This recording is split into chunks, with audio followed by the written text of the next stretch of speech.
By skin. আরে pimple কই যাও? আরে অনেকদিন ওর মুখে দেখা যায় না, ভাবতেছি একটু যে দেখা দিয়ে। আরে এখনো সময় হয়নি, এখন যেও না। কিন্তু অনেকদিন তো আমি যাই না। আরে আমি তোমাকে বলবো, যখন যাওয়া লাগবে বলবো, এখন তুমি যাও। ঠিক আছে। দেখছো স্কিন, আজকে সারাদিন আমার তো এক গ্লাস পানি খেয়েছে, এখন তো আমার যাওয়া উচিত। না না, এখন যাওয়া লাগবে না, এখনো যাবো না। না কিন্তু এখন আমার যাওয়া উচিত, অনেকদিন ধরে দেখা দিই না। আরে তুমি এত বেশি অস্থির হও কেন? সবসময় সময় হলে আমি তোমাকে বলবো। দেখো দেখো 3 দিন হয়ে গেছে, এখনো মুখে ধরে, এখন তো আমার যাওয়াই উচিত। না না, এখন যাওয়া লাগবে না, সময় হলে আমি তোমাকে বলবো। বসো বসো, এখনো যাবো না।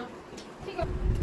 দেখছো স্কিন, ও আজকে কি পরিমাণে অয়েলি ফুড খেয়ে, সন্ধ্যাবেলা পুরি সিঙ্গারা খেলে এখন আবার পিজা খাচ্ছে। কি বলবো এই মেয়েটার কথা? এখন তো আমার যাওয়া উচিত, আমি যাচ্ছি। থাক, এখন যাওয়া লাগবে না, বসো। এখনো যাবো না। আরে কিছু হলে আমি লাফাও থাকবো না, বসো বসো, আমি বলবো, বললাম তো বসো। কিছু হলেই লাফাও উঠে। এই উঠো উঠো। কিসে কিসে? তো তোমাদের যাওয়ার সময় হয়ে গেছে। আমার যাওয়ার সময় হয়ে গেছে? কি করছে এখনো? আরে দুদিন পর ঈদ না। ঠিক আছে ঠিক আছে, আমি যাচ্ছি। হ্যাঁ, এই জন্য এখন যেতে হবে। শোনো, এখন যাবা, যাওয়ার সময় তোমাদের 4-5টা বন্ধুকে নিয়ে যাবা।